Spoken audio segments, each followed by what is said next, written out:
available on the council's website following the meeting. All members have been provided the remote committee guidance note prior to the meeting. Please can these be adhered to during this remote meeting? Points include all mobile phones should be switched off or set to silent. Please switch your profile to mute unless you are speaking. If you wish to speak, please raise your hand. For each item, officers will present their report and then the committees will discuss it and then blah, blah, blah. Right, good evening, members. We are recording now, Kevin. Yes, I saw the little thing. Lovely. So apologies for absence. Councillor Don Morris is substituting for Councillor Phil Turner. I'd like to welcome onto this committee Councillor Miriam Yacoub, who's taking Jack Ferguson's place for the duration of this municipal year, as is Councillor Andrew Schrader, who will be now taking the place of Councillor Dadds on this committee. And he's having technical issues and he will be here in due course. I'd like to welcome the two new members onto our committee and thank the work of Councillor Dadds and Councillor Jack Ferguson on this committee. I also have apologies from our tenant leaseholder reps, Mr Steve Wood, Mrs Elsie French and Mrs Fulder for today's meeting. Are there any declarations of interest? Councillor Henry. A county member and also a deputy cabinet member for health and adult social care for Essex in relation to item 5. Any other declarations? Lovely. Well, yes, sorry, Chair. Oh, sorry, Councillor Golden. Just again, it's on item 5, just in relation to the item. I work with East London NHS Foundation Trust. I consider that a non-pecuniary interest. They don't deliver services in Essex. Thank you, Councillor Golden. Is there any other declarations? No? And I'll best to declare that I'm also a county councillor with regards to item 5. Then we go on to the minutes of the meeting of the Housing and Communities Committee held on the 16th of June. Are there any comments? No. I'll just wait. I see Councillor Schrader is just connecting. Sorry, Councillor Schrader. We just got to declaration. That's fine, that's fine. Declarations of interest. Did you have any? No declarations from me. Thank you, Chairman. Thank you. We were just about to vote on the minutes of the Housing and Communities Committee on the 16th of June, so your timing was spot on. So those in favour of accepting the minutes of the Housing and Communities Committee held on the 16th of June 2020, I will call you out by name and please say yes, no, abstain or I'm not voting, okay? So I should go through an alphabetical order. Councillor Golden? I'm in favour of the minutes. Councillor Henry? Yes. Councillor Schrader? Abstain, thank you, Chairman. Okay. Councillor Morris? Abstain, Chairman. Councillor Yacoub? I'm abstaining. Thank you. And I will be voting in favour. So that's a majority of all the changes we've had on this committee, so that will do. Now we go to item 4, the antisocial behaviour outside of Pitsea Library. And Councillor Ferguson wished to speak tonight on this item as a Pitsea councillor, but obviously we've had IT issues and he's had a meeting starting at 7:30. But I've asked officers to answer Councillor Ferguson's questions, and that applies to any other elected member for Pitsea should they wish to ask such questions. This item came about following a recent meeting we held before the lockdown, and librarians from the library at Pitsea took issue with youths and alcoholics relieving themselves on the wall of Pitsea Library, which was rather off-putting. And as this committee has done a lot of work to support the library service in the borough, we want people to feel comfortable using our libraries. So I shall go to Carol Burton, please, to give us an update. Thank you, Chairman. So yes, so you've done the introduction, but the meeting that was held on the 9th of March with Pitsea businesses that you chaired was when the matter was raised. Obviously, we went into lockdown, so the library subsequently closed like majority of the country. An officer from the ASB team did make contact with the manager of the Pitsea Library early May to obtain details of the issues that they'd raised at the meeting. And they confirmed that they would send internal reports regarding the youths and the drunks to us, but unfortunately we didn't receive any detail from them. They also mentioned that the incidents have been reported to the police, So we made further contact on the 5th of August chasing for the information, at which time we were advised that there was a new manager at the library. So we've subsequently made contact with the new manager, who's obviously going to work closely with us to ensure that we provide support.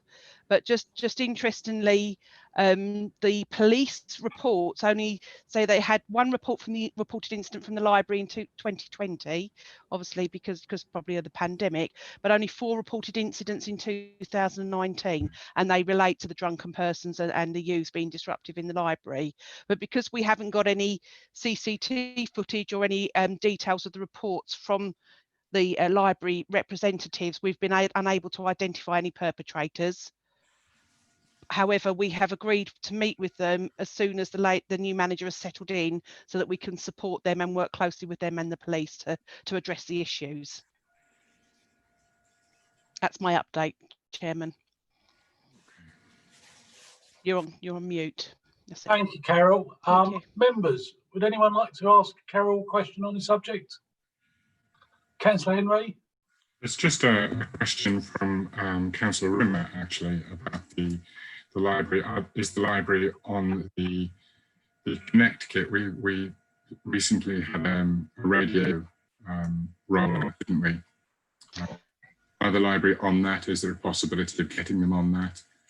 So that they can at least more easily raise the alarm. It's a bit of a different environment than retail, but you know, it's all part of the community. So. Yep, I can update. So yes, the antenna is actually being installed for the radio link. It's been quite a painful challenge to find an appropriate location, but it's being installed this Friday. And yes, the library will be able to be linked to the system, the same as any of the other retailers. And obviously that's part of the reason why we need to update the new manager on all the work that we've been doing to support the businesses in Pitsea. Okay, fantastic. Thank you, Chairman. Thanks, Are Carol. you happy with that answer, Councillor Henry? Absolutely. Any other members wish to speak on this item? Thank you again for this, Carol. There has been a lot of work getting the town centre walkie-talkie system.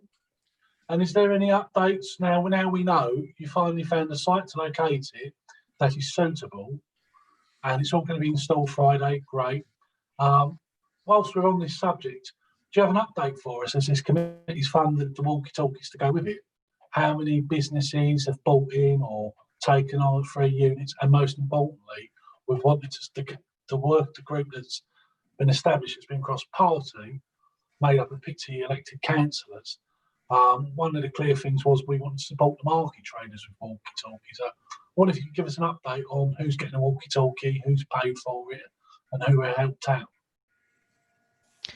Certainly we're working with majority of the businesses. We need to send an update out now. We've got a definite date for installation and agreeing a go live date. The market traders definitely want to buy in, and they've agreed to purchase walkie-talkies. Obviously this committee also agreed to purchase some radios for those businesses that weren't able to afford them, and they are being ordered now. We know that's been installed. So what I will be able to do, Chairman, is to ensure that at the Safer Basildon update that there's a complete update and all businesses that have signed up, which is in the November committee. But I don't have that exact detail to hand at this moment in time, so I do apologise. Brilliant. I mean, it's quite a good learning package. So once this has all been installed and you've got some information on the pros and cons and stuff we could iron out if we brought it out in other areas, because I mean, the Langdon Shopping Centre one day will be built. They've had delays through no fault of their own, and they might want to buy into this system and have it at the new Langdon Shopping Centre and other town centres across the borough. But if we can get this right in Pitsea, I'm sure this will transition to elsewhere across the borough. So before I finish on item 4, did any other members want to ask any questions? No? Fine. Now we shall go to item 5, proposed mental health. And that will be you, Grant, leading on this, please. Yes, I'll share my screen to share the report and attempt to pick the right one first time. I'm going to go with that one. The immortal words. Can you see my screen? Yes.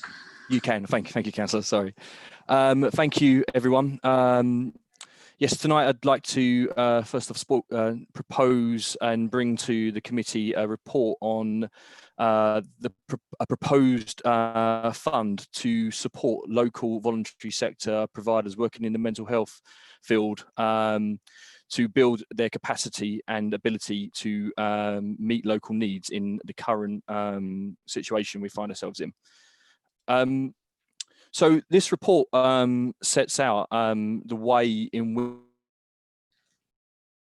which we are looking to specifically support voluntary sector organisations.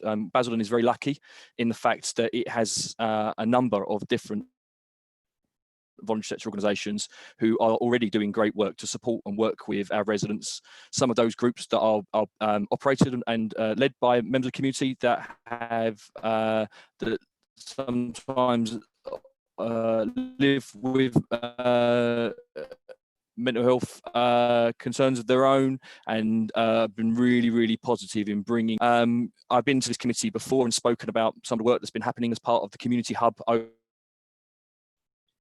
over the period of working on the pandemic, and it's fair to say that a number of such groups have been absolutely key to the Basildon response, working alongside the council and other partners and our county colleagues very much to support many of our residents.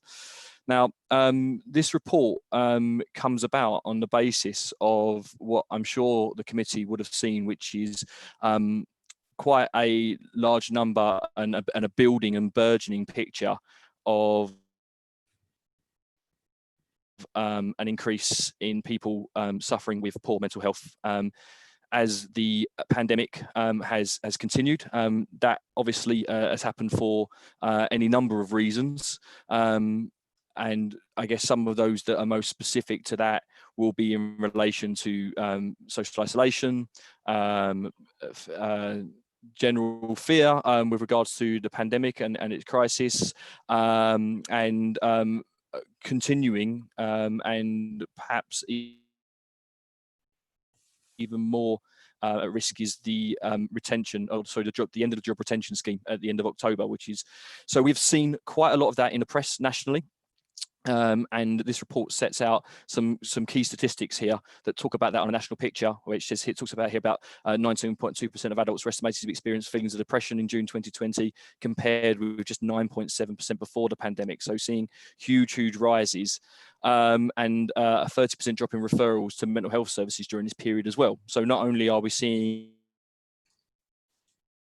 nationally an increase in people living with poor mental health, we've also seen less people getting the support that they need compared to before the crisis, which is obviously a concern. Now, aside from that, where we've been doing the work with the community hub, part of our befriending, our relationships and work with partners, and certainly with our communities directly as we've been supporting them through the hub in a number of ways, we have certainly been building a stronger picture of people suffering with poor mental health as this process has gone on. With that in mind, work started to look at actually what we could do to support the local groups that do such good work, on the basis that we had that asset in our borough already, but more than that, we knew that actually they have started to struggle to meet the demand, as might be expected in something that has grown so much. So on that basis, we started to look at how we might be able to create a one-off fund specific to this time, so as we could help build capacity within the sector and help them support our communities using their expertise in the way that they have proven we know that they can do. So the concept of it would be that it will be a programme to support local projects that improve the health and wellbeing of local people, with a particular focus on tackling existing and emerging mental health issues, especially in the borough's most deprived areas. And our intended outcomes, therefore, would be greater opportunities for communities to benefit from new and innovative health and wellbeing projects in the borough and enhance community level mental health, to support the voluntary sector, ensuring its ongoing viability and vitality in this field, and to increase innovative thinking and enhanced learning as to what works and why. Now, I think it's important to reference here that where we are looking at a £40,000 fund, all of this is funding that we have provisionally or have secured, I should say, from other parties, and that is listed here in the table below.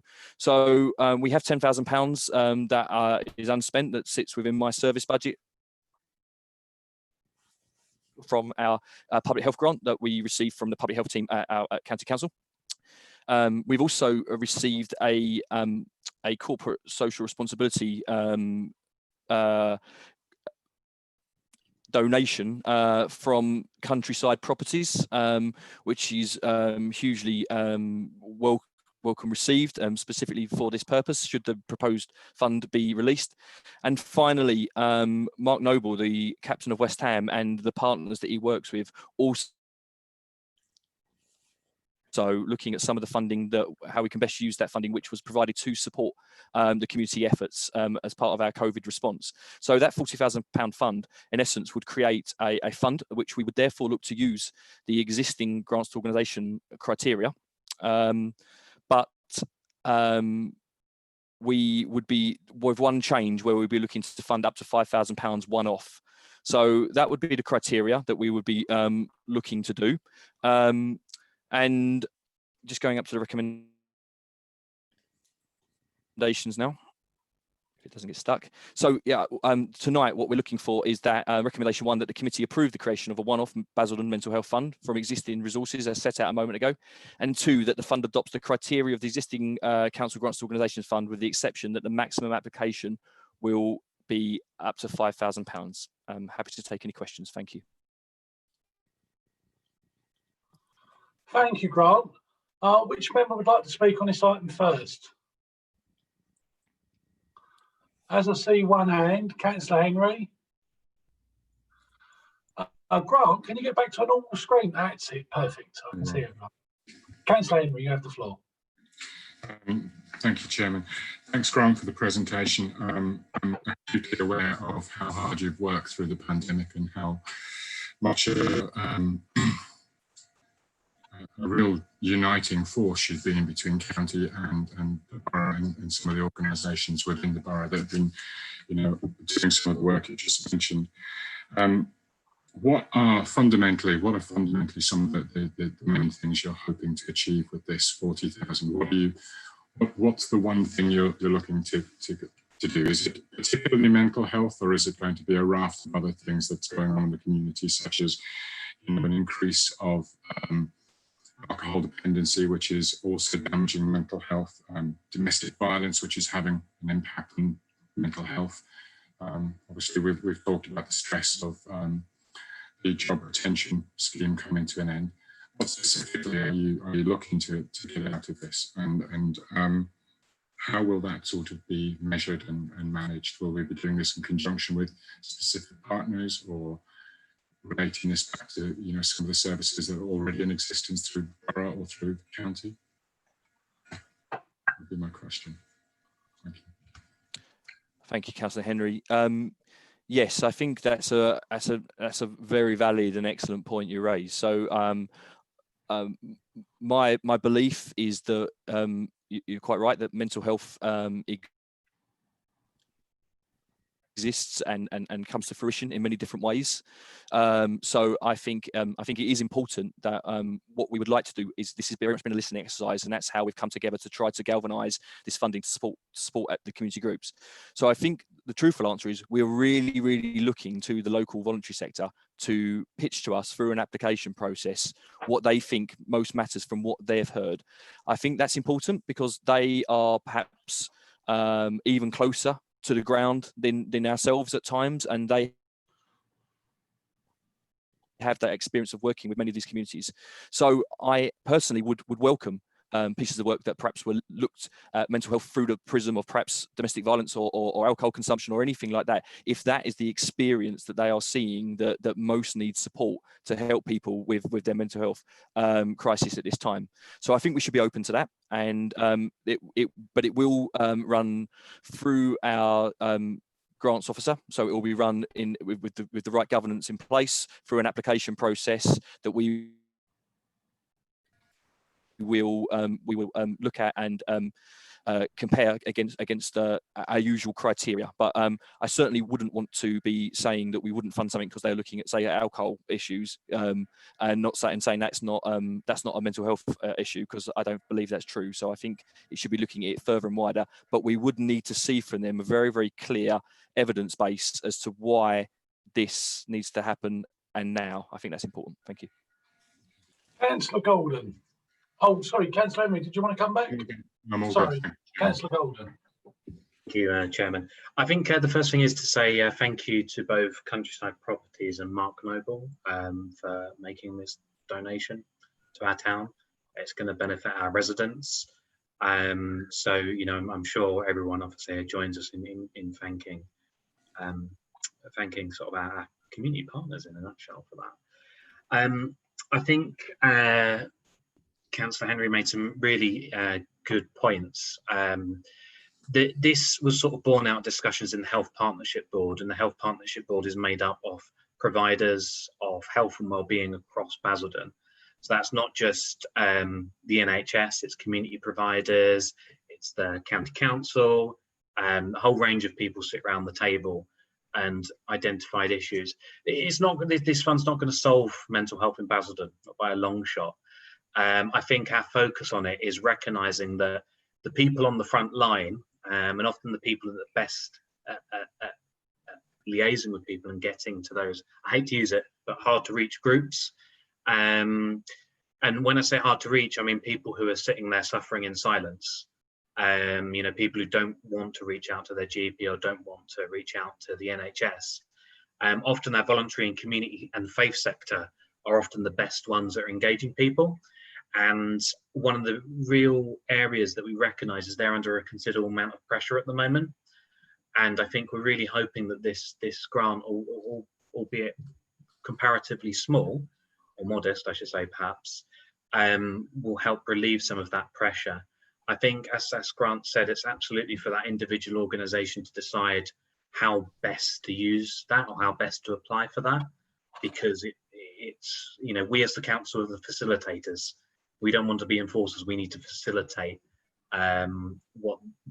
respond to what the community and voluntary sector need, and what our community needs, what our residents need. So the grants will go through that process. You know, obviously, I'd encourage people to apply, and you know, let's hope we can actually make a difference. Thank you, Councillor Golden. Grant, was there anything you wanted to pick up on Councillor Golden's comments?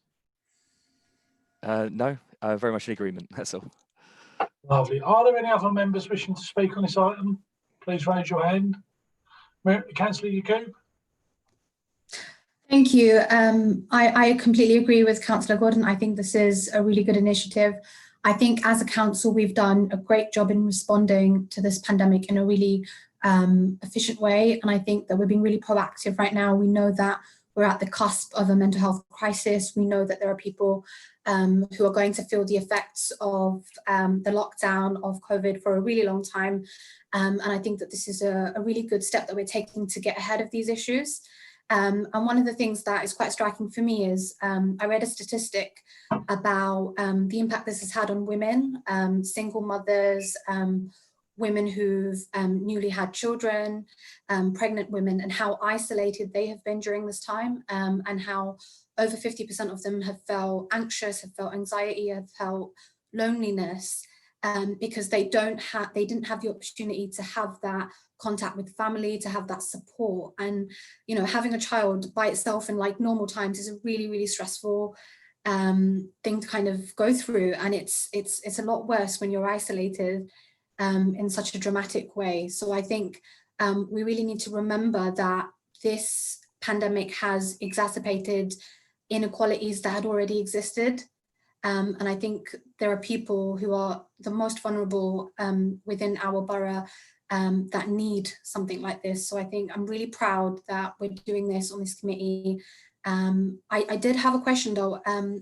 One of the things I noted from the report was that there was reference to the fact that there would be an understanding that organisations would coordinate with the community hub in order to carry this out. So I was wondering if we would have some sort of approach where, you know, everything works in an integrated way where we can make sure that, you know, to ensure maximum value to our residents. I would like to understand how that would practically work in line with the community hub.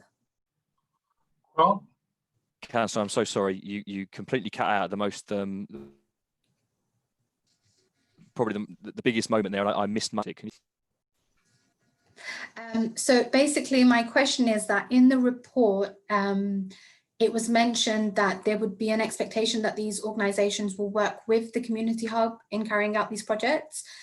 So how would that work on a practical level? Like, will it be an integrated approach where we will ensure that there's maximum value to residents, where things work, you know, like in a way in some form of synergy, so that people are doing things that work are coordinated together? Thank you, Councillor. Sorry about that. Yes. So, I mean, what I would say is that the list of people or list of groups that are partners within the community hub is already quite extensive. So I would expect that a lot of the people we get to see applying are already there. I guess what we really want to get through is if you are ringing the council or writing to the council centre and further and wider, who are able to then pitch into the groups that we've got working under the model of the hub, and we can actually feed them through. So if someone needs a particular amount of support and we've funded a project around mental health due to financial resilience, we need to know that we can actually feed them through. So the expectation would be that we would know what's going on, and we would have the ability to refer into them while that project's ongoing. So that was the thinking behind that comment. I hope that... Any other members wishing to speak, or did you want to come back, Councillor UK? No, thank you. That makes sense. Right, Councillor Schrader, you have the floor.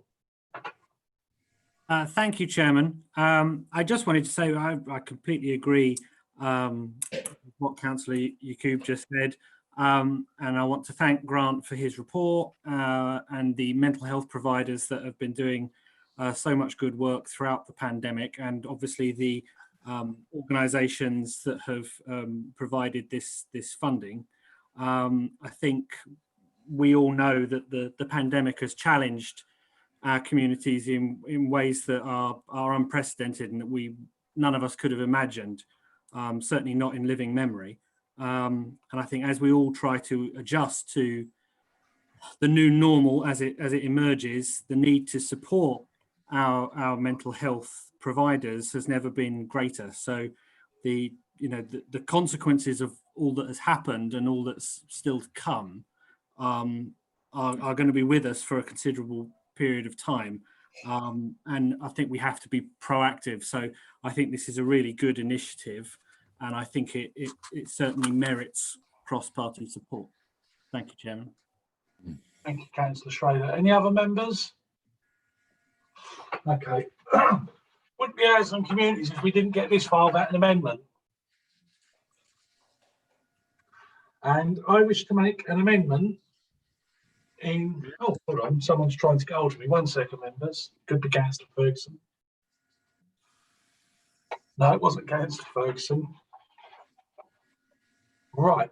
Now, if you turn to page 13 of your agenda, both Countryside Properties and Mark Noble, the captain of the West Ham football team, have made a donation in total of £30,000 respectively, in total.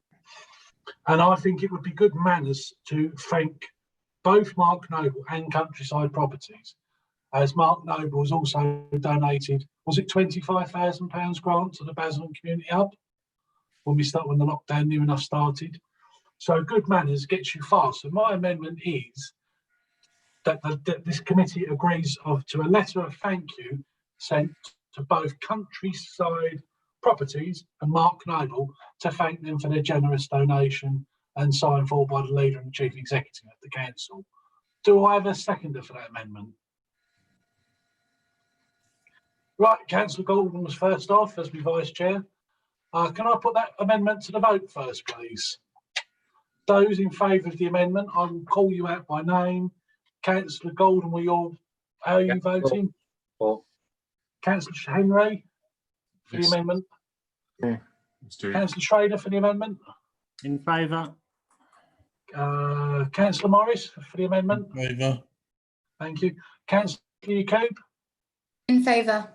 Lovely, and I'm voting in favour. So we keep our standards of being polite and good mannered to anyone who wishes to help the residents of this borough. Thank you. So, where is Karina gone?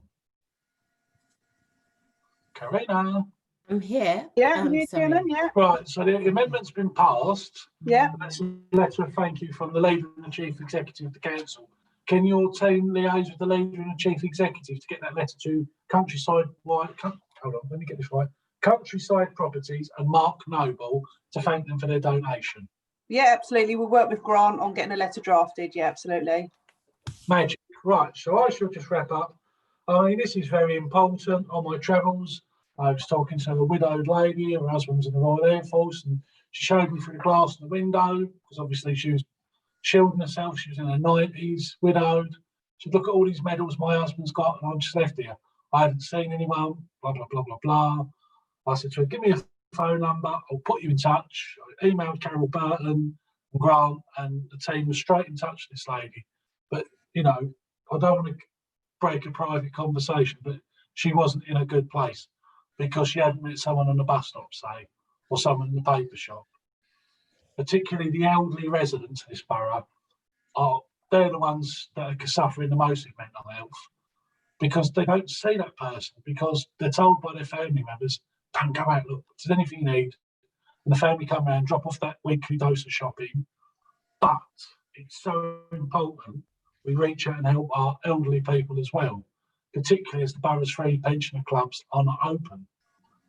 And they're really important. I think we all support them. So, okay, thank you so much, Grant, and the officers about getting this unique proposed mental health fund off the ground. And that's why we've delayed the meeting tonight, because it was meant to start at 7 for anyone watching. But we've had this 3/4 an hour delay because we had IT issues. But it's so important to get this agreed tonight. So, without further ado, everyone happy with the recommendations taken as one vote? Yes. Magic. Right. So I should go to the recommendations on page 11, and there are 2 of them, that the committee approves the creation of a one-off Basildon Mental Health Fund from existing resources. 2, that the fund adopts the criteria of the existing council grant to organisations fund, with the exception that the maximum application be £5,000. I shall call each member out by name. Councillor Golden, how are you voting? I vote in favour. Councillor Henry? Favour. Councillor Schrader? In favour? Councillor Morris? In favour. Councillor Yacoub? In favour. And myself in favour. So that is unanimous. Lovely. And we got an amendment in tonight. So we now go to item 6, review of community funding, pages 19 to 30. And again, you're leading on that, Grant, aren't you?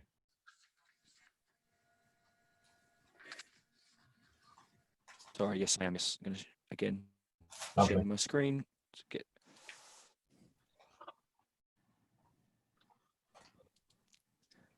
Hopefully, it's this one. Oh, apologies. I've just shared the same one again. Bear me a second. All right, that's all right. Close that. Oh, hang on. Okay, let's try again. Sorry, everyone. Must be this one then.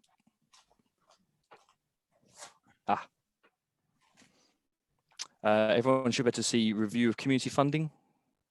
Can I? Yes, is that? Can I get a nod? Is that right? Everyone can see that? Great. Okay, thank you. Yes. Thank you. I'm never certain. Thank you. Okay. So this report follows on from a committee report that was brought to this committee on the 10th of March this year, setting out requirement for officers to go away and carry out a review of our funding for our grants to organisations process. Obviously, similar to the last conversation we're having, the grants to organisations process is something that's been long-standing in the organisation, looking to provide financial support to community groups and others that are applicable to be able to apply to support any number of different initiatives to support and work with many of our residents. It's managed by our voluntary sector support officer, who now works within my service and who does a sterling job, I must say, to ensure that we're supporting as many community groups as possible. That said, I think it's fair to say that that we were getting some anecdotal conversations with a number of the voluntary groups that perhaps the process needed to be reviewed, and I think it was fair to say that that had not happened in a number of years. So to come back and to provide some surety to the committee, what's happened since that March meeting is that a series of consultation exercises have taken place to go out and speak and with the voluntary sector community of Basildon, working with our Council for Voluntary Services, BBW CVS, in order to gain, I guess, a greater understanding of our processes and perhaps how we can best adapt them, or if we even needed to adapt them, to be able to support the important work that goes on in our voluntary sector, which I'm sure all members will agree is hugely important to the vibrancy of our borough. So a community consultation took place. You won't be surprised to hear that this community consultation took place perhaps not in person in the way that we expected when this committee report was taking place in March. So it's happened very much through the creation of a survey, which is in enclosure number 2, which you may have seen. And this was carried out over the period of a month from late July into late August, circulated to a database of about 150 community subscribers the council holds, as well as via our social media pages and the followers on that. So quite a good spread there. As mentioned, we also were working with BBW CVS and attended a forum also that they hold with some of the local voluntary sector providers. So we tried to speak to people in all sorts of different ways, whether that was attending virtual meetings, consultations via SurveyMonkey or using social media and entering into dialogue that way. Now, the results of this, I think, have been extremely helpful and also quite sobering in some respects, I think it's fair to say, and gives real credence to why we did this work, I would say. So over 25% of the respondents, the survey stated that they have never applied to our grants organisation. I think that's important to understand from a town of our size, and trying to understand perhaps why a quarter of those that took the time to respond hadn't actually taken the time to apply at any stage. So I think that's interesting in itself. The finders really stated that applicants felt the criteria was perhaps a little bit too stringent, and the fact that it doesn't incorporate currently core costs such as salaries and volunteer expenses was put us perhaps a little bit out of kilter with many of the other funding streams that they might normally apply to.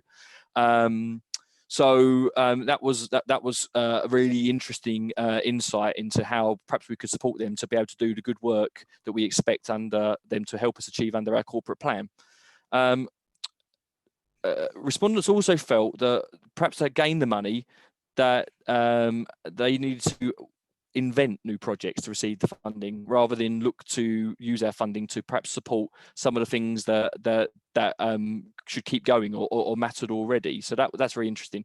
Another barrier highlighted that the current criteria did not fund digital equipment, which I think in today's day and age, when so many things are going digital, especially with what's just happened with what is happening, I guess, with the virus, and we've seen that huge channel shift at the council and many other partners, that the fact that we cannot currently fund digital equipment is perhaps something that needed to be looked at and reviewed, and hence coming to this committee. This particularly prohibited startup groups who need equipment in order to support their activity, etc. So as well, perhaps we were therefore only rewarding groups that already had some of that equipment, but those that were vibrant and starting off and wanted to kind of make a difference in their communities, we were not helping them to make the difference they wanted to start to make. So that's particularly interesting. So the application process, 82% respondents felt the application form was accessible and relatively easy to complete. So that's positive. So I think that's very good. But however, 28% of felt the council's training and support services, highlighting we're not aware of the council's training and support services. So we need to get better at doing that. I think this perhaps is one of the most interesting points. Again, in essence, what we're talking about here is free money, if I'm allowed to put it that way. Just under 45% of respondents said that they would recommend another organisation to apply for our fund. That's not a place I think we want to be, where 55% of people are saying, you know, don't bother. That is so clearly looking at this review is very opportune at this time, and therefore I'm hopeful that with the committee's support, we will be able to get into a place where we're listening much more to the feedback from these voluntary groups that are very used to applying for funding. So as we are very much in keeping with the modern trends and supporting the work that they're doing. So some of the ways in particular that the criteria, which is one of the appendices that we've tried to showcase perhaps what would stay the same and what would differ. One of the things that we'd look to be doing differently is that with your support, we would be allowing groups to be able to apply for volunteer expenses.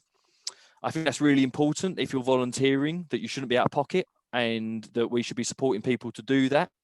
And also supporting salaries as well, which is not something we've been able to do previously, and hence the need to always change the project, even when perhaps it's successful. So being able to fund salaries only supports the vibrancy and the ability of the voluntary sector to support our local communities. Similarly, we'd like to propose that the ban on supporting digital products is lifted also. For obvious reasons, digital is so important to the way people work now, the way people access services, and the way people volunteer also. So enabling people to do so, I think, would be quite important, and say would keep us very much in line with the way in which many other funds operate. So this is not about any need for additional funding. This is just simply about looking at the criteria, listening to our experts by experience, which are our voluntary sector groups, and trying to create a fund, having done that consultation, that meets their needs. So in summary, the recommendations that I'd like to put to the committee are: one, that the current grants to organisation fund criteria is revised to cover a proportion of core costs, including staff salaries and voluntary expenses and digital equipment, as per the findings of the consultation exercise with the voluntary local voluntary sector. Two, that end users, including other important aspects, is updated. And then three, importantly, I think, again, that a follow-up consultation is completed with the local voluntary and community sector 1 year after any funding criteria changes are implemented, in order to understand how any agreed changes have impacted the sector's experience of the application process for the council's grants to organisations fund. Thank you. Any questions? Right, I've seen the first hand. Councillor Henry, you have the floor. Sorry, me again. Once again, absolutely no problem with this agenda item. Grant, I believe, was out previously with Carol and yourself and Councillor Gordon, a variety of different events that we held where we met with community groups and organisations and heard some of the difficulties that they'd had with their experience of applying for funding or SIF arrangements and things like that. I think it's right and proper that a council looks at what it's doing and looks at how easy it's making the process for allowing people to help themselves. I think it's wholly right and important that we look towards community groups and make their life easier. They have the lived experience, so they're skin in the game, they know what they're doing with this. And like the last agenda item, it's really important that we make it easy for them to do that. I think recommendation 3 just basically validates the other two for me. I think the idea that we are a council, that we are a committee that is seen to constantly look at what we're doing and how we do it, and review that, and not be, you know, sort of cemented in with our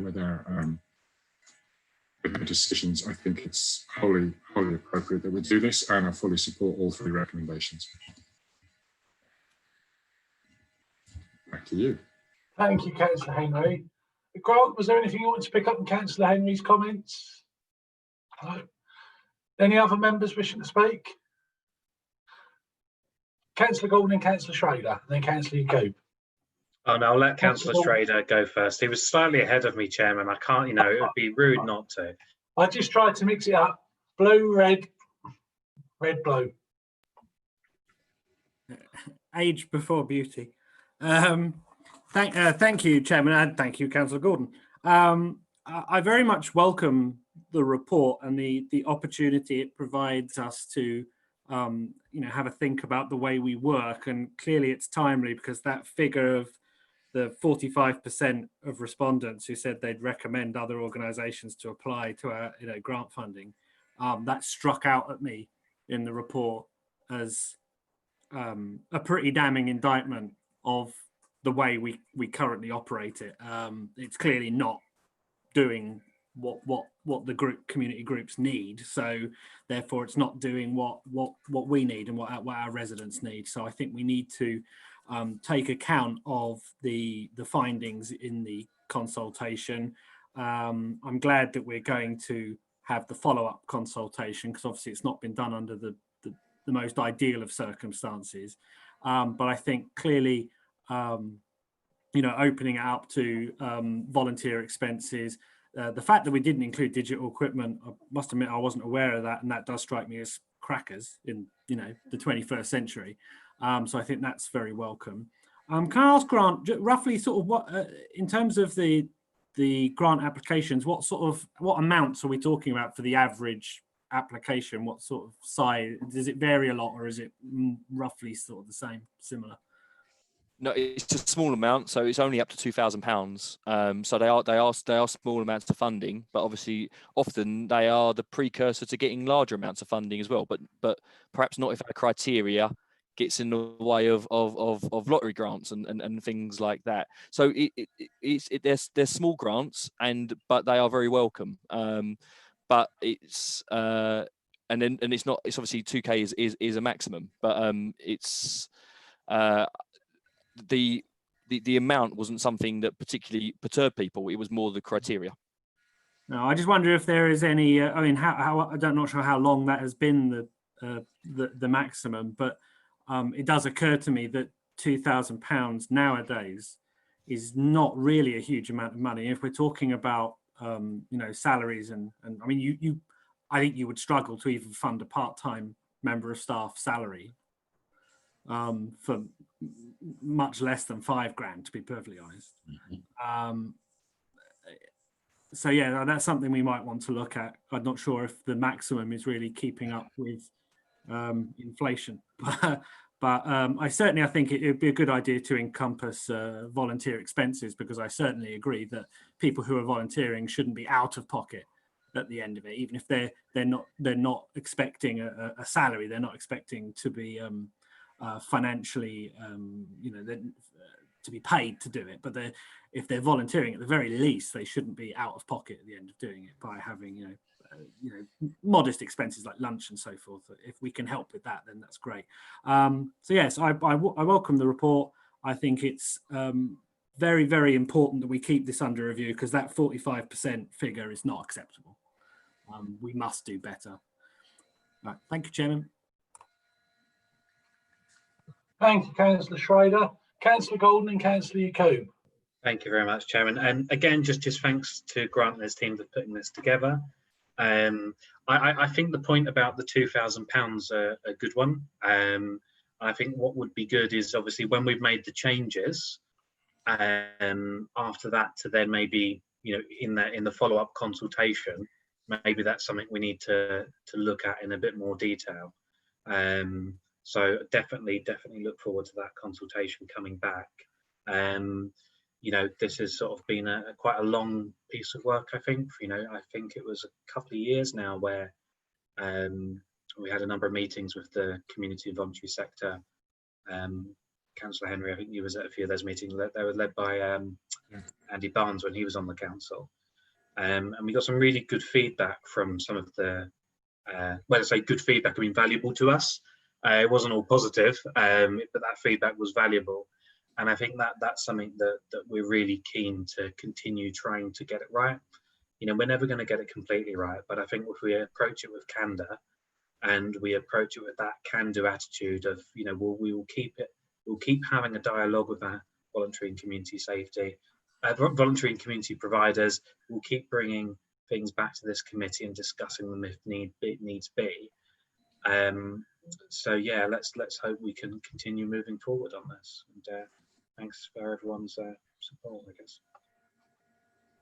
Thank you, Councillor Gordon. Councillor Yacoub, you have the floor. Thank you. Thanks, Grant, for the report. I think this is really important because we've seen through the pandemic that the community and voluntary sector are really the backbone of our society. And I think we've seen how they've mobilised and worked together with the council to help vulnerable residents. So I think this is really important that we take this feedback on board and we implement it. I'm very much in favour of this. I think given the current circumstances, it's probably going to be quite hard and difficult for these organisations to secure funding anyway.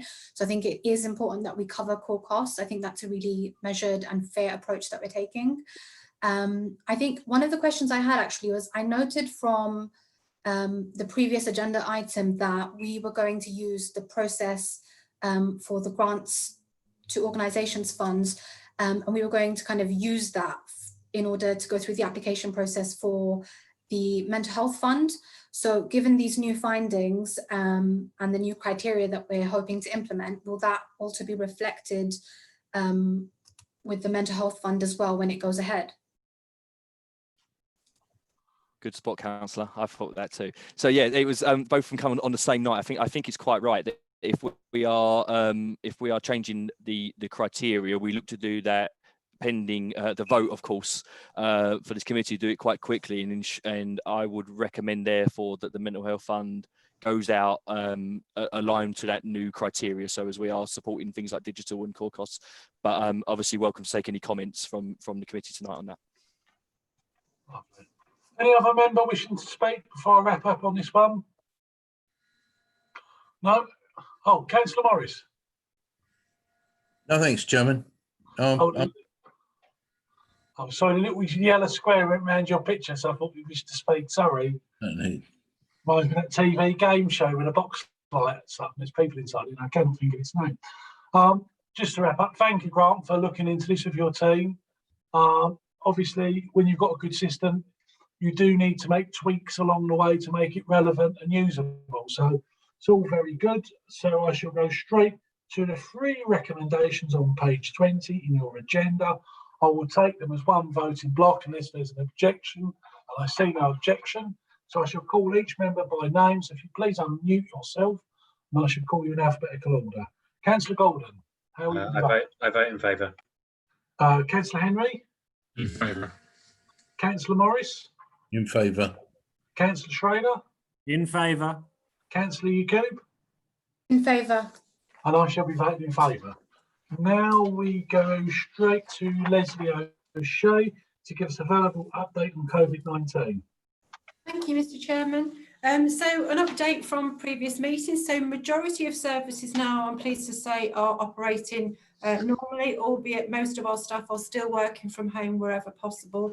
And I think at that juncture, it's probably worth pausing and just saying a huge thank you to staff from right across all directorates delivering those frontline services, and particularly in the Communities Directorate to our contractors, particularly Pinnacle and Morgan Sindall, who've continued working throughout the pandemic, providing emergency repairs inside our tenants' homes. And for Pinnacle, they've been very adaptable, and not only have they been increasing cleaning in particular areas that like sheltered accommodation, but they've also been cleaning out the cabs, doing extra cleaning in the cabs for the drivers down at the depot. So huge thank you to them. We are using virtual meetings with customers wherever possible, but we have resumed some face-to-face where it's absolutely necessary. And obviously, whenever we're doing those meetings or going out on visits, risk assessments are undertaken and the safe systems of work have been developed right across the service to make sure that we're keeping our staff and our customers safe. So a few specifics now on particular areas. So rough sleeping in particular.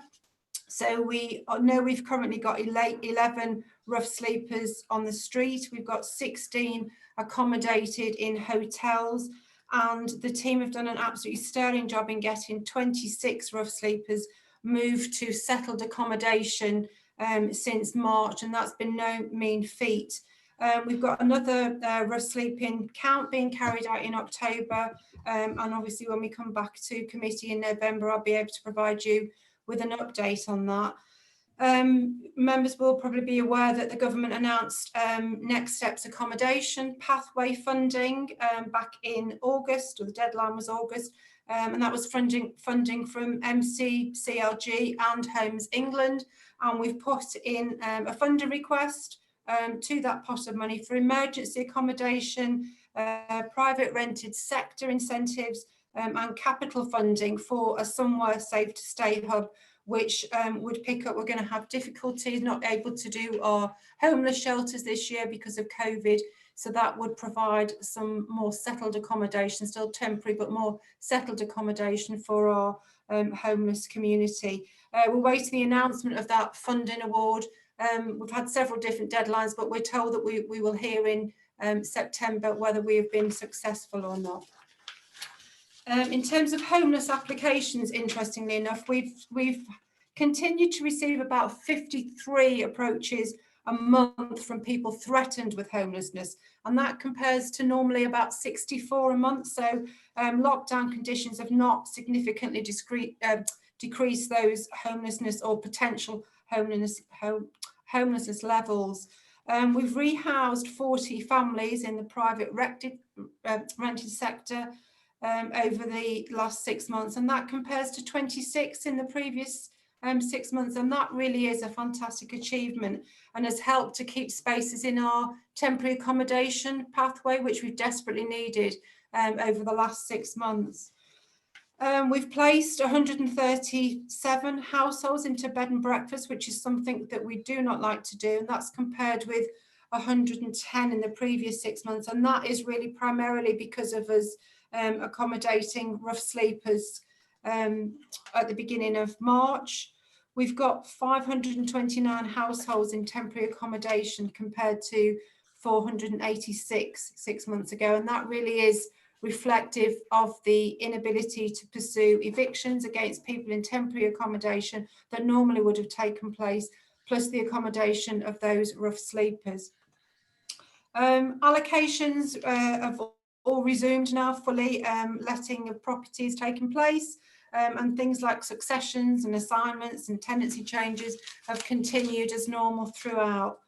In terms of challenges in that area, really, government announced last week that possessions will recommence on the 21st of September, and we're very much keeping a watching brief on that. So landlords are required to give 6 months notice now for new cases, and they have to apply to the court to reactivate any existing possession actions. And landlords also will have to provide the court with a statement of impact of coronavirus, so they will take that into account, and there won't be any evictions over the Christmas period. I think for us, and we haven't felt it fully yet, but the impact is that many landlords will continue to experience significant delays in regaining possession of properties, and there's a distinct possibility that we might see an increase in illegal evictions and or a shrinking of the private sector, as landlords, experience difficulties in servicing their mortgage commitments. So the guys are very much watching that very closely. In terms of housing management, I'll just pick out the pertinent points here because I'm aware there's quite a lot of information. So the guys have done a great job in terms of maintaining contact with residents throughout the period. We haven't been taking enforcement action, but we have been keeping in touch, maintaining contact, offering guidance and support, offering payment plans, debt advice, and working very closely with our partners, particularly in CAB, to make sure people have had that support. The arrears have increased since the beginning of or end of March by around about £145,000. And we can talk about that in a bit more detail at committee in November. We've got a full report coming with the new policy, so we can reflect on that a little bit. I don't think when we're looking at policy, we'll want to make too many changes. It's essentially been a very, very successful policy, but obviously the income has been adversely affected in the last 6 months by coronavirus, but we're hoping that's a recoverable position. In terms of comprehensive cleaning contract, as I say, that's continued. Sheltered housing, if you recall, were closed down for quite a period. The communal areas were reopened on the 17th of August with social distancing measures in place, and we've still got enhanced cleaning in place there. That remains a challenge for us because it's like everywhere in the community when there's restrictions in place, it's policing that, and we want to make sure we're keeping our elderly population safe. And as soon as we open up those areas, they're potentially open to abuse, and it's been quite challenging for staff to make sure that people are maintaining social distance and only undertaking activities in which they're permitted to do so. That's an ongoing situation which staff are working on. We've resumed estate inspections now, and grass cutting is fully operational. There'll be 2 less cuts this year due to the impact of lockdown, but they are back on track. And in terms of meetings with our tenants and leaseholders, which before were primarily all face-to-face, are being trialled remotely, and that's challenging for some people to do that, but with support we're trying to get onto the digital platform. A little bit of an update from environmental health in terms of nuisance and harassment, and there's some really interesting statistics here that we perhaps will want to explore in a bit more detail at a future committee. So in terms of housing complaints, they've had an increase of about 28% over April to August, so the last 6 months or 5 months. They had 145 last year and 185 this year. Most interesting, I think, is the cases of harassment. They had 1 last year, and this year they've had 16. And I think we really need to explore the reasons for that. What are the causes for that? We can hazard a guess in that evictions are currently prohibited and perhaps landlords are putting undue pressure on tenants, but I think definitely that's definitely an area we would want to explore further to get underneath those statistics a bit. Noise complaints have gone up about 20%, as has 12% on general non-commercial nuisance. I think there's probably no surprises there in that most people have been at home and perhaps causing some disturbances to their neighbours, whereas they wouldn't previously. So Community Safety Hub is operating virtually, although we have got some people now working in the office. Very, very much business as usual in terms of our operational response. The public-facing meetings like Together for Safer Communities and the road shows postponed until further notice, until it's safe to do so. In terms of crime and antisocial behaviour, we've seen a decrease in crime, a slight increase in antisocial behaviour. And again, when you see those statistics, when we do the update in November and the police will be at that committee, you will see that things like burglary have reduced over the lockdown period. So that's not unexpected when people are at home. So we've had, just bear with me, sorry, I've lost my bit of paper, bear with me. So in terms of domestic abuse, since April, we've had 214 approaches compared to 141 in the same period last year, an increase of 30%. Been very, very challenging for the guys, and again, challenging because doing those interviews remotely has been quite difficult. They've provided advice, alternative accommodation, use the sanctuary scheme, and whilst it has been a challenge, they have been able to meet the demand, that increase in demand, so that is positive. Repairs, housing property services, again, service was significantly affected because a large proportion of their work is delivered in tenants' homes. They had a backlog built up because they were still allowing people to report repairs, even though they couldn't carry them out. They've now got rid of that backlog, but what they have seen since the beginning of September, and the children have gone back to school and people have got back to some kind of normality, is a huge increase of about 200% in reports of repairs, and that's been a huge challenge in terms of the phones. We're working very closely with Morgan Sindall. They've increased their capacity, and that's a work in progress. We're meeting them almost on a daily basis to make sure we can get those phone calls back to an acceptable level, and indeed the response to our tenants and leaseholders, because having to wait 10 minutes to report a repair is not acceptable. So that's very much, and we're working very closely with Morgan Sindall on that recovery plan. And we've continued with our gas and electric compliance inspections.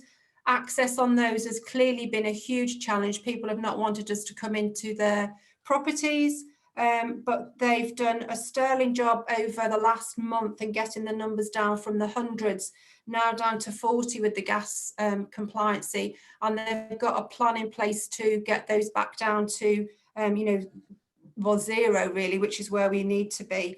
I think we're at the point now where if people have not got a specific reason such as shielding, not to allow us access, that we're looking to Carol and the tenancy team to start taking some enforcement action, because it's really, really important that we get into those properties to carry out those compliance checks.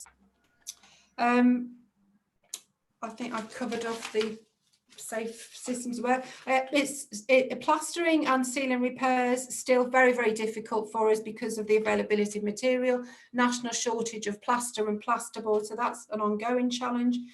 Most of our planned projects have now been resumed.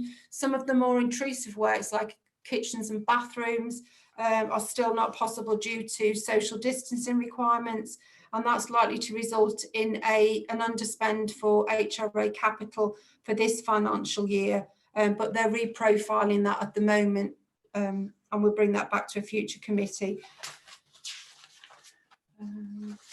Nearly there. In terms of our community facilities, the directly managed community halls are gradually expanding their offer, although that may change as the situation changes with other restrictions, but there are some sedate and permissible activities taking place at the moment, and Grant and his team are actively working with hirers and committees to do as much as we can under the current restrictions, making sure we keep everyone safe. So it's that balance of getting people out, socialising and looking after their mental health, but obviously keeping their physical health intact. So a brief update from Dungay, who's wasn't able to join us tonight, but in terms of inclusion and diversity, the meetings that she have had to move online, and she said that's been a real challenge for either those with no online facilities or perhaps with learning difficulties, and she's working hard looking at ways to address that, working with the Basildon Disability Board. I think in terms of overall financial position, the rough sleeping and homeless has been a challenge for us, loss of income from our rents and service charges, which we're keeping a watching brief on, and a huge loss of income from the closure of community facilities during the lockdown. So that's my update. Questions? I know Councillor Gordon got his hand up. Well, I will call each member up first. Got Councillor Gordon. If you just wave, I'll catch you on. I'll call you up to speak. Councillor Gordon, you have the floor. Thank you very much, Chairman. One of the things that I was quite concerned to hear is about the performance of Morgan Sindall, and that's filtered through into my casework as well, in terms of residents not being able to get, not being responded to, not having repairs done, etc., etc., etc. Obviously, that's quite an important contract for us. We put a lot of money, investment, and resources into it, and to me, it's of significant concern that at the moment they're not delivering. I do accept there's been a global pandemic. We can't walk away from that. We can't hide that has impacted on everyone. But in the same breath, we need to ensure that we're delivering a high quality service to our residents and doing everything we possibly can. Chairman, with your indulgence, I've just got two requests really, I think, and I'm sure you'll throw them out to discussion if appropriate. One, that we get our meter. Ugh, can't get my words out. Wrong word. We get our leader, the leader of this council, to meet with Morgan Sindall as a matter of urgency to discuss some of the issues that are being raised by our residents, to address some of the performance issues, and that's absolutely essential. And then from that meeting, a report be brought back to this committee. In fact, Morgan Sindall to come back to this committee to, explain what's going on and give us more of a rationale as to why things are the way they are. Obviously, we've had lockdown, we've had COVID. There might be more lockdowns. Who knows what the future holds? But we need to ensure we're doing everything we can to hold our contractors to account and making sure they're delivering value for money for our residents. So I'll just throw that out, Chairman. I've got another point, but probably best to discuss this first, I imagine. Leslie, can we have those points taken up by Councillor Golden? Undertaken. Yes, of course. So just to provide members with some reassurance that we are meeting daily with Morgan Sindall at an operational and a strategic level, and we already have in the we haven't got a date in the diary, but we have spoken to the leader about Morgan Sindall coming in to have a conversation with him.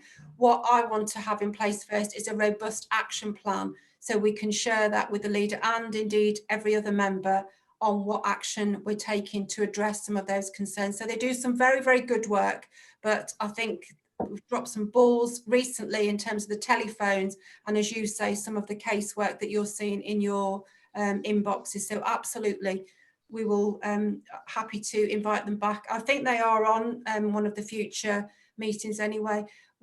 We've got quite a heavy agenda in November. We might want to perhaps look at doing an additional meeting in the before Christmas time. Thank you. Councillor Golden. Yeah, thank you for that answer. I mean, I just think, and I don't know what other members of the committee feel, so I'm sure they'll speak up. But I think that, for me, that's a matter of urgency. I think, I'm sure our leader will be responsive to the request of this committee to get a turnaround on that ASAP. The other thing that I think's worth us just bearing in mind in terms of COVID, in terms of the sort of ongoing picture for Basildon, and I think this relates to homelessness as well, is the extension of permitted development rights. And I do worried how that proposal might impact on our town, on our housing strategy, on vulnerable people in our community. And I'm not sure, we can sort of do anything just yet apart from raise our concerns. I know other committees are dealing with the substantive of the issue, but I just think it's worth us noting that could have a negative, it will have a negative impact on our borough.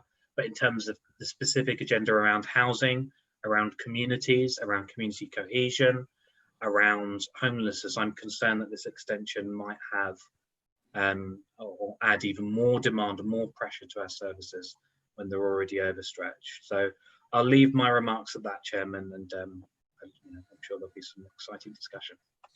Thank you, Councillor Golden. Councillor Henry, you have the floor. And thank you, Leslie, for the report and the update. It was a lot of detail in there, as always. Just to pick up on Councillor Gordon's point, I too have had quite a lot of casework around Morgan Sindall, and some of which I know that we've been in contact, you and I, over, but the specifics of it isn't really so much the actual contractors that come to the house, it's more the call centre or the making contact with to report any faults. That's where the difficulties that's what the difficulty has really been for me and for a few residents who have reported issues to me, that they're being blocked with a variety of different excuses.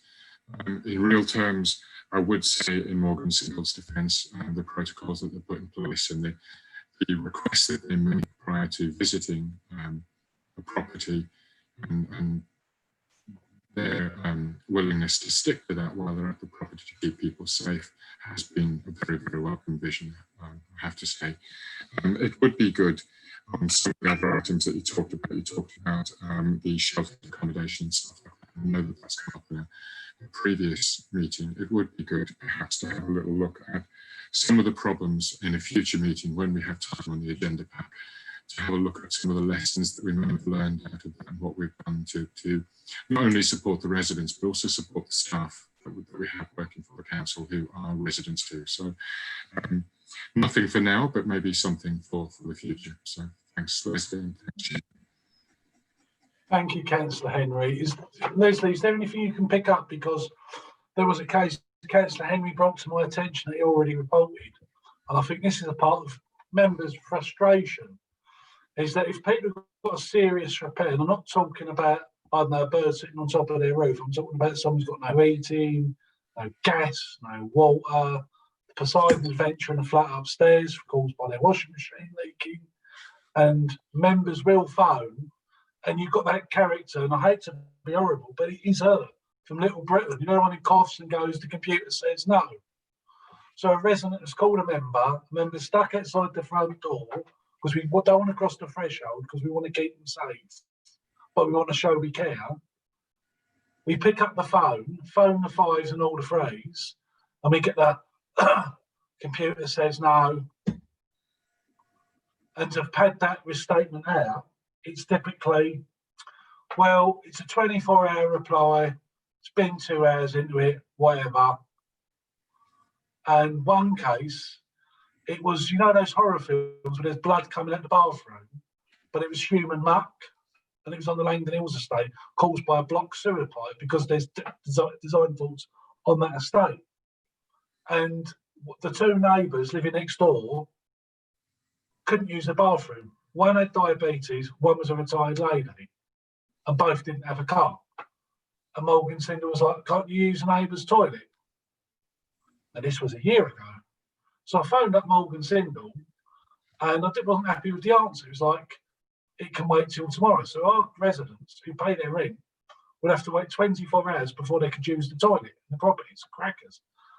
So the lady I spoke to, she's like, so I'd like to speak to your supervisor. What do you want to do that for? I said, I'm chairman of the housing committee. We pay your wages. I said, you better give me that supervisor. I had a bit of a ground. She put me on to me.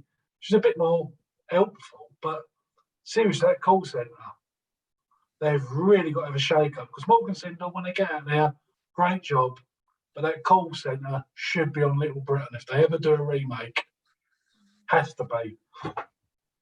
Okay. It's unacceptable, Chairman. That's all I can say. If that's the response that you've got. And I'm not sure whether that was out of hours or you're talking about during normal hours, but we can pick that up. But yeah, we have already raised those issues. So. Yeah, and there's been times, in fairness, that yourself and Mandy Skate, weekends is your time. And I've had an emergency repair from another member, and that member's phoned me up, and I've had to bug you on a weekend. That shouldn't be happening. No. Right? Your weekend is your weekend, and if I have to contact you, it should be an emergency, not because computer says no. No, I agree completely, and the matter has been raised and is being dealt with. You've got my absolute assurance of that. Lovely, and just to pad that out a bit, I think there needs to be a direct number available for all members of the council, members of parliament, and local county councillors, right? Because if a resident contacts whoever their elected representative is and says, I have an urgent housing repair, they shouldn't be getting the fives and all the threes. Because our weekends and evening time should be there for emergency use if a resident needs us. Not because you've got the cough lady on the other end of the phone who's busy doing her nails, talking to her boyfriend on Facebook, whatever excuse. It's not good enough. And officers should, I'll reiterate, senior officers of the council should be getting bugged by members. So I think we need to establish a direct line for all elected officials in the borough. So that when a resident contacts us, one moment, Councillor Henry, we can pick up on it. So Leslie, before I go to Councillor Henry, can you get this special phone number set up for elected members? That's members of Parliament, the County Council, Basildon Borough Councillors, Billericay Town Councillors, and all of the other parish councillors in the borough. I I hear what you're saying, but I think that's completely the wrong response, in that they should be providing an adequate service, that you do not have to do that. So let me take that up with Morgan Sindall, because it's circumventing the system in saying that, you know, but you should not have to do that. A customer, a tenant or a leaseholder should be able to get through with ease, in hours or out of hours. It's unacceptable if they can't. And that's the issue, and that's the issue that we need to address. Absolutely. But if residents contact a councillor, because, I mean, I'll give you another example. An old dear, a couple of years ago, had no gas. I was just popping around, popping my nose out through, and she's like, oh, I've got no heat. You know, I went, shut the door. So I spoke to her and I said, so go and put that seat in your kitchen, put the oven on full whack. And I was able to get through to someone quite reasonable. Now, what if I didn't get through to someone quite reasonable and I got the cough lady? Computer says no. I think you got through. That would have been enough.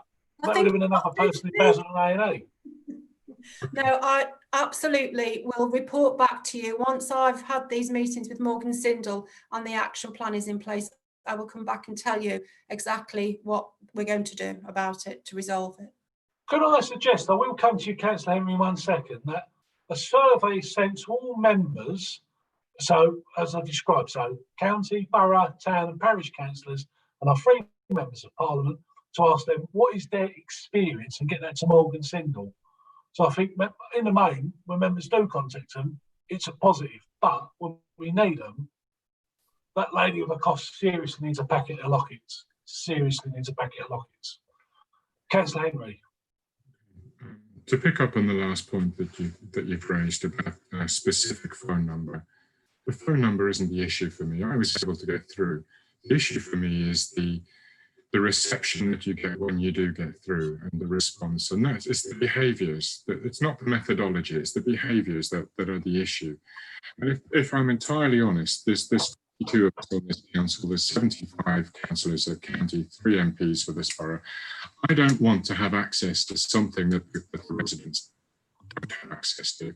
They should be able to, they are the most important person.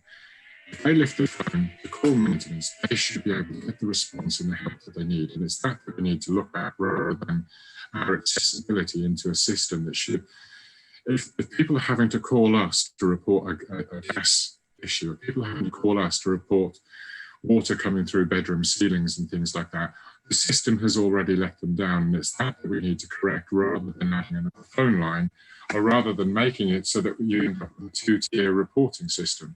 Because otherwise people would just go, yeah, I've tried that. You can get the computer says no from the opposite end of the spectrum. Every single maintenance call you get will come through you because you've got a number that they haven't. What we need to do is make the service equitable for the people of the borough so that they have access to somebody that understands and will do the very, very best that they possibly can to deliver goods. So that would be my view on having another phone number or doing anything like that. I don't think it's a bad idea. I mean, maybe for other things, but I think when it comes to service, these are people, they're not ringing you at 11 o'clock, you know, prepared to wait 2 or 3 hours for somebody to come traipsing through the house while kids are in bed for the sake of it. They're doing it because they have to. So I think, you know, the priority should be get them through to our computer says yes person. Don't forget the cough first, Jeff, before you say computer says no. Sorry, Mandy. So just to say, to completely reiterate what Lizzie has said, and the members have said here this evening, Councillor Gordon asked for the leader to meet with the managing director of Morgan Sindall. Leslie and I, and myself with the leader, have already had that conversation. It is unacceptable on any level that the service our tenants receive and leaseholders should be, as Councillor Gordon said, value for money. It should also be responsive and receptive. And if it isn't, it's unacceptable. And we've had a very good relationship with Morgan Sindall as a council in terms of the services delivered. But it is a contract and we are the client. So, and ultimately we have that control and power to have those more challenging conversations. And Leslie is already doing so. So I'm happy, I'm sure Leslie is, to come back with Morgan Sindall to the committee when the action plan that Leslie's working on with them is properly fleshed out. But I can give you our absolute commitment, we will put this right. It is not acceptable. Councillor Henry, did you want to come back?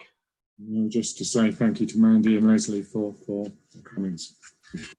But I want to put it on the record, when our contractors come out, ever since we've had the Morgan Sindall contract, when the guys and ladies are on site, they're fine.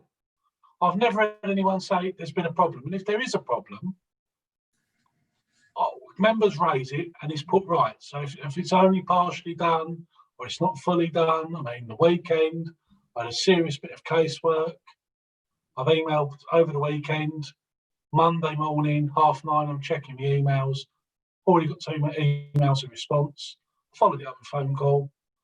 It was to yourself, Carol.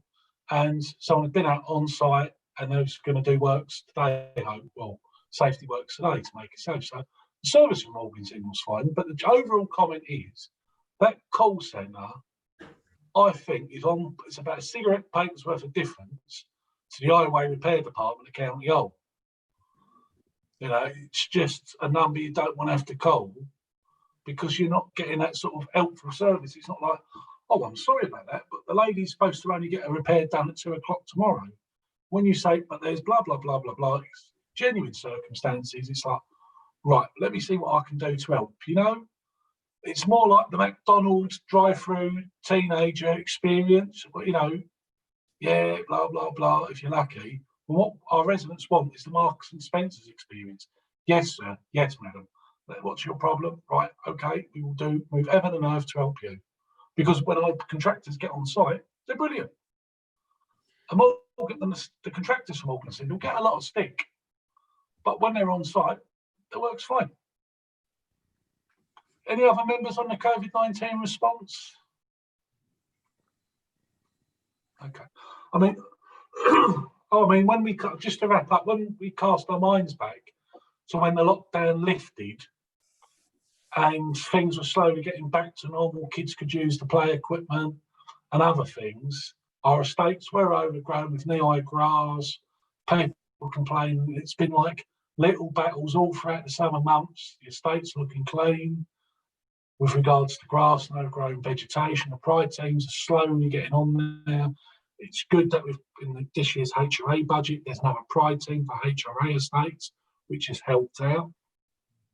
And now I think we've just got to jump on that scourge of people fly tipping on estates. And this would obviously fall under the Neighbourhood and Public Spaces Committee, but where the Pitsea waste plant isn't open properly and stuff is going to landfill, we're now seeing a miniature explosion, forgive the terminology, but it's the only way I can describe it, of people just dumping stuff across the estates. And we need to jump on that one. I mean, Mandy, what can we do to get the crunch back? Because I think if we can get the crunch back or something like the crunch, because what people say to me is the wait are very long at Pitsea Tip, and they just think, what's the point? And some people, sadly, are dumping it in garage areas, communal areas, and that's the cost of the council. So I'm just saying, as the chairman of the Housing and Communities Committee, with reference to our housing estate specifically, is there something we can do? Maybe not the crunch service as we've known it, visiting, say, 3 different parts of Langdon Hills at 3 different locations 3 times a year, but maybe on areas where there's a problem. So to pick out in Councillor Henry's division, 5 links. So one Saturday, several trucks, one for old wood, one for other items, yada, yada, yada. So we can try and recycle that a bit more. So that way, it helps to cut down on the fly tipping. Because we've obviously got a problem as well, that there's a long queue, because everyone's now booking special collections. And again, some people are patient and they will keep that washing machine in their front garden. But some people will dump it. So I think that's the next battle we've got to win as a council. We've won with the grass, getting Morgan Sindall back out. We've done really well with the sheltered housing. But to keep our housing estates looking good, it's the fly tipping and the special collections. Well, what I would say again, I spoke to Councillor Harrison this evening and the leader about exactly that. I call it making it look beautiful, but our Pride teams, and I've also spoke to James this week, James Hendry from our depot services, about they are looking to run a programme across our estates to do exactly that. I can't comment tonight about return of the crunch service, but I would make the referral back to perhaps Councillor Harrison's committee when he looks at the overall programme around the Pride team, but they are currently looking at a proactive programme across our borough for a blitz. Lovely. Did any other member wish to come back on the fly tipping on our estates? Councillor Henry? Not so much the fly tipping, sorry, but more about the Pride teams and the work that they do. They had a lot of noise earlier in the year as the Pride teams were going back out and as they were cutting verges and things like that, about the prioritisation of the work. So you were seeing roundabouts being cut before communal gardens within sheltered accommodation, and it just, you know, these people have been locked away for 3-4 months. They've seen no family, they've seen nobody. They just want to open the curtains and look out into a well-kept little garden that's their space, and they can't. But, you know, the family dropping shopping and telling them how the verges are cut and the roundabouts are cut. So it seems a bit of a backward thing. You know, there are things, people have to be more important than, you know, open spaces. The spaces where people can't get out to exercise, where they can't go and use, you know, parks and things like that. People who are trapped really need to have a little bit more thought process around them, especially in our sheltered accommodation places. It may be useful for when I talk to Paul when he gets back off from leave, to share with all members the programme of our Pride team activity, so members can get an understanding of where we're going to be working and what sort of work we're going to be doing. So at least you have the heads up for that. Thank you. Is there any other members wishing to speak on a COVID-19? Because there's one other point I want to bring up. Right, okay. More Leslie Grant type thing. Obviously, as I mentioned earlier this evening, our free pension activity centres are now closed, but there are pensioners in Wickford and Billericay. Earlier, before the lockdown, we put something into the budget to establish some sort of pensioner club representation, to establish a pensioner club to serve the people of Billericay and Wickford. And we've got a lot of lonely pensioners. And as we spoke earlier about the mental health fund, there are a number of pensioners stuck indoors on their own. So I would like, not tonight, I'd like you to muse over it, have ideas about how we can keep these vulnerable pensioners who don't see no one, you know, typically because of work, whatever reason, their families may be living outside of the borough, their friends and, you know, close family have passed on, and they're feeling, you know, I wouldn't say suicidal, but they're not, you know, they're not more than a bus stop away from it, shall I say. So we need to think about what we're going to do in the winter months, because at least in the nice summer and spring we've had, and this autumn, at least they can potter about in the garden. And if they see a mum walking past with a little baby, you know how pensioners are, so who's this little tyke, yada, yada, yada. But when these winter months come, they're not going to see anybody. So it's so important we think of something, maybe a magazine, I don't know. So if I leave it to the officers, maybe members have ideas how we could help engage with our pensioners during the winter lockdown. Right, okay, I'll leave that with officers to give us a feedback at the next COVID-19 report. And I think that's it. And again, thank you as always. You know, when you turn on the TV, you think this is the Poseidon Adventure meets the Titanic in Hindenburg. But we're still here, it's getting better, and it's really good. It's so important, it really is.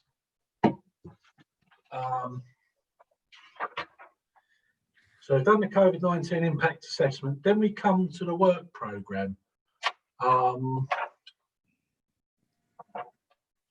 second. So we're talking about a meeting in December. Leslie?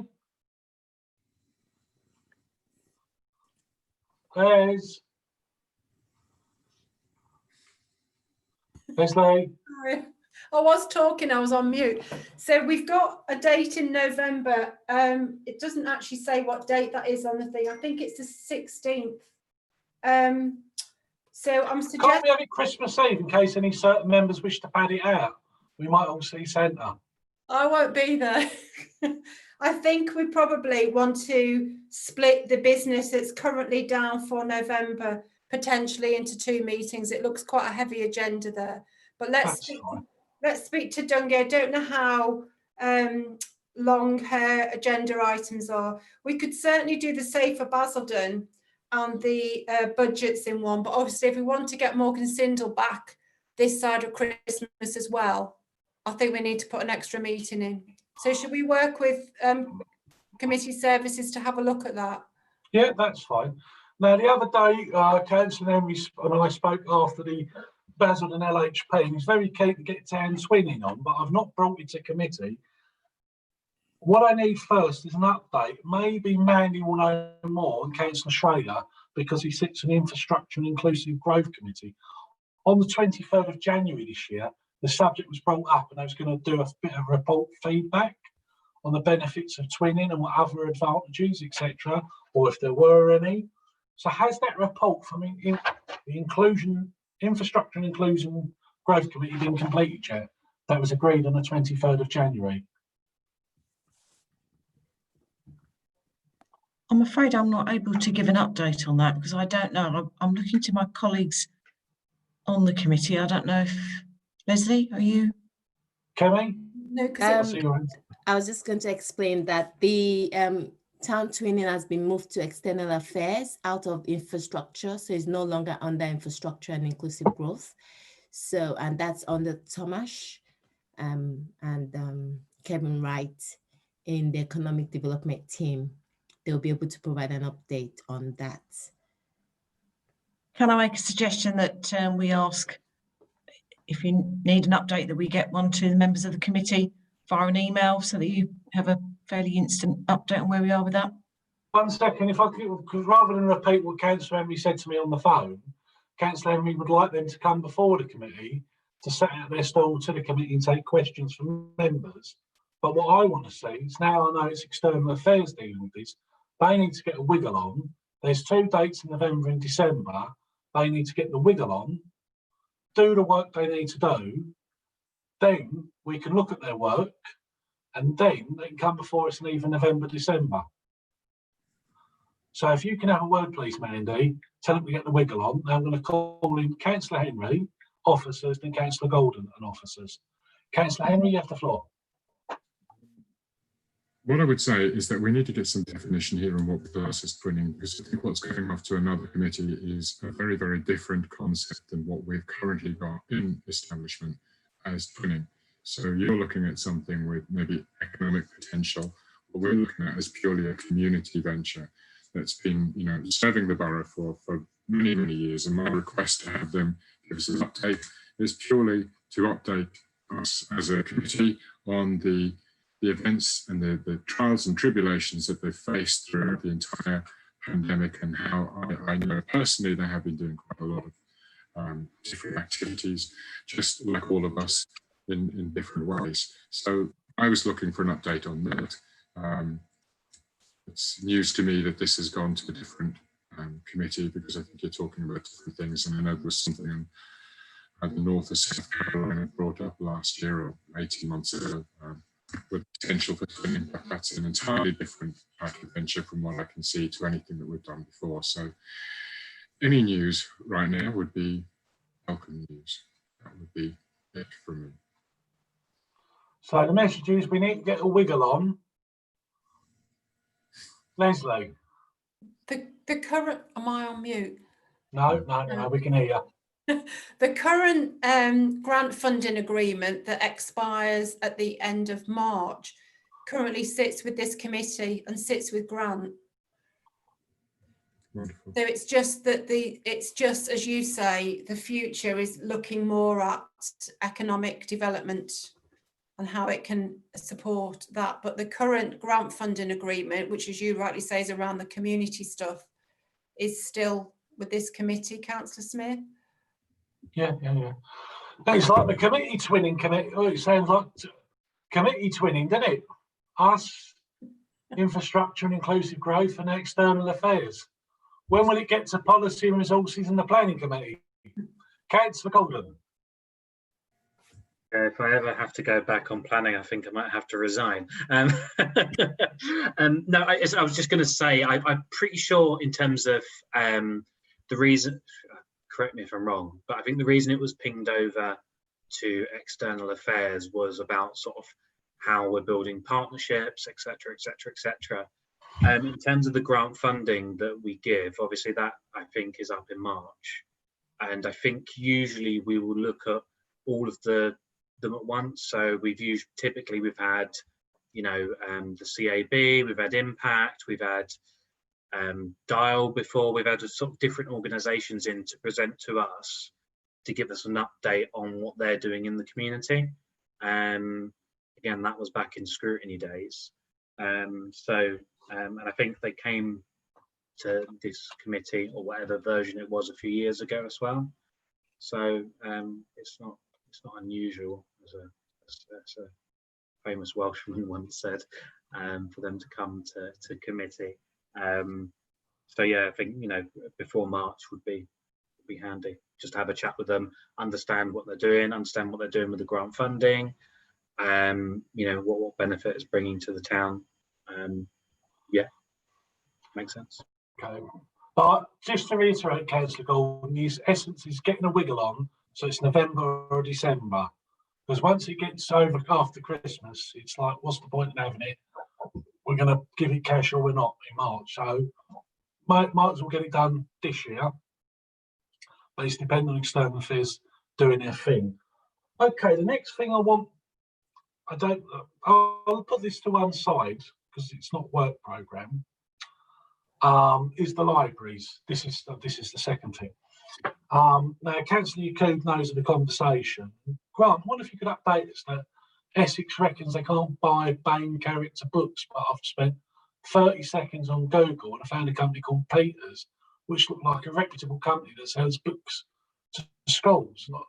You know, the committee agreed this because we want to get all children in the libraries. Councillor Yacoub, I'm going to let Grant answer, and I'm going to come straight to you. Okay, Grant? Yeah, it's apologies, not something I've been particularly involved in up until now, Councillor. I'm surprised to hear they can't find that. But I'm happy to pick up on any conversations with county colleagues to see how we can support that. I noticed others put their hands up, though. They're probably much better able to answer this than me. Right, Mandy or Leslie? Joe has been in liaison with county, as we know, and I know he sent through a copy of their reply. And Ndunge made contact with colleagues at county. What I haven't got for you tonight is an update on that, so we will get that out to you. Yeah, I mean, look, it's, what do you say? It's quite a challenge, really, in terms of their response, and it was frustrating on our part as officers as it has been on yours. So I will check with Ndunge where we are in terms of an update. I'll make sure we get that out to the committee members. Sorry, Councillor Yacoub, I know you've been patiently waiting. No, that's kind of the crux of it. I know that Joe was dealing with it, and I think this is something that Ndunge took up, but I note that she's actually away at the moment. So I have actually sent an email to Shamrika about it anyway, just to see if there was an update. But yeah, I was appalled by it, and I believe that the reasoning behind it is that as part of their policy, they believe that they purchase books based on you know, the standards of, you know, being inclusive, which I understand, but it doesn't still prevent them from going ahead and using this donation for the purpose that it was set for. So it is bizarre to me, and I really hope that we can sort this out. Yeah. I mean, I think why the committee approved this universally is because the town's demographics are slightly changing, and we want everyone to use the libraries. And if all the characters are all 6 foot tall, blonde, muscle bound, or 6 foot blonde beauties, not talking about yourself, Leslie, right? It's not encouraging the kids in the library, because they look at those characters and go, that's not the real world, that's not the town I say. That's what we want, is the kids picking up a book going, yeah, that looks like Basildon. There's all sorts of characters there. That's what we want in our libraries. Councillor Henry. Can we, as you say, get a wiggle on with sharing this information so that I can pick this up with officers and the cabinet member for communities at Essex? I think Miriam's point when she raised this was that people weren't looking these book covers and saying, that, you know, that's not my Basildon, that's not me, you know, that's got nothing to do with me. And, you know, we were fully supportive of the purchase of these books. And it's right and proper that we should be able to. If we need to buy them ourselves, then we need to buy them ourselves. What we just need to do is get the support. But if you've met your own version of computer says no, then we need to go and find out what we can do to say yes. Yeah. Thank you, Councillor Henry. It's appreciated. So I would like that on the work programme for November to December, because it's not just that, but it's money for all the libraries, because Billericay and Wickford didn't need any of the £5 money. It was mainly Friends and Vange Library. We agreed to another £5 off the top of my head, £1,000 Bain, and I think it was £1,000 ring fence for the library in Billericay and another £1,000 ring fence for the library in Wickford. So it would be nice to get that update, because again, while people can still use libraries, it gets them out. Even if they talk to the librarian, that lonely person, or that school child who's missed off loads of school time because of COVID-19. So I would like, I think all members would like an update on that. Do we need to vote on that, Kemi, to put that on the work programme? Yes, we need to vote on the work programme, and then I will include the additional information. Okay, so we've got that one thing. Before we vote, is there anything else members would like on the work programme? No, just are we doing it all as one block? Unless there's objections. No, go on, Andrew. Councillor Gordon. Was there something? I vote in favour. Hold on. And then what I want on the work programme for November and December is an update from Paula Mason on Together for Safer Communities, because what I found, because obviously we can't do those crime meetings because of COVID-19, there was an incident in Langdon Hills and Councillor Clancy asked me, we need to give out some crime kits because there was an incident at Great Berry Open Space to reassure and relieve people's peace of minds. And we done a little stall in the shops at Great Berry, socially distanced, masks, yada, yada, yada, and gave away crime kits. There's nothing potentially, we've got the budget for the crime kits. There is nothing potentially to stop a street stall, say in Billericay High Street. I'm sure Councillor Schrader will know just the place. Councillor Morris will certainly know a place in Wickford we could do a stall. Councillor Henry, you will know a place in your patch, as does Councillor Yacoub and Councillor Golden. So we've got the budget. We want to keep our residents safe. As we've heard tonight, burglaries have dropped because people are working from home, but it might be personal alarms. It might be other items, I don't know. But I think, Paul, while we've got that budget, Paul needs to come back to us and we have a discussion to see how we can make Together for Safer Communities work in this COVID-19 world. Councillor Henry, did you indicate to speak? No, not at all. Not at all. Did any other member wish to speak on that point? Right, so there's nothing else we want added to the work programme. Right. I shall go through members to see if they agree to those 2 points, an update on the libraries and Together for Safer Community in the COVID-19 world as one vote. Councillor Golden. In favour. Councillor Henry. In favour. Councillor Morris. In favour. Councillor Schrader. In favour. Councillor Yacoub. In favour. And myself in favour. And before the meeting finishes tonight, because of COVID, we can't, as members, talk to the various community groups. I mean, there's this sort of conspiracy theory going around that the Langdon Community Centre is going to become a McDonald's drive-through. And I've said to people like, no. So it would be helpful, I think, you know what former Councillor Barnes and Councillor Henry done, and invite all of the community groups across the borough to come to a Zoom meeting and invite members of this committee and give each group several minutes, play it by ear. Some groups are going to need a bit more time, some groups won't need as much time. It's one evening to give us an update on their work and how they've got on with the council. Is that something, Leslie, that can be facilitated? An online version of what Councillor Barnes and Councillor Henry done a couple of years ago. Yeah, I'm looking to Grant as well, really, because they sit under, I mean, I think it would take more than the time that we've got at a committee, but certainly we can take something offline. I don't know. Yeah, a one-off, mate. A one-off, mate, not an actual committee. Yeah, okay. We can certainly have a look at it, can we not, Grant? Yeah, of course you can. So, sorry, Councillor, are we talking the community associations or generally community groups? All charitable groups, because at the end of the day, we're all trying about keeping our distance from one another. So if a charitable group would like to talk to members and we want to talk to them, it's more like, how you've been getting on, blah, blah, blah, talk to us. Councillor Henry, you indicated to speak. Yeah, I just wanted to know actually if we could also have an update on where we are with the lease renewals on some of these community centres, especially Langdon, which I think is either almost up or due to be up. When we were in administration, we were looking at some of the renewals on some of these places, and there was some argy-bargy about the terms, the times, and the periods of times that we were going to be renewing them for.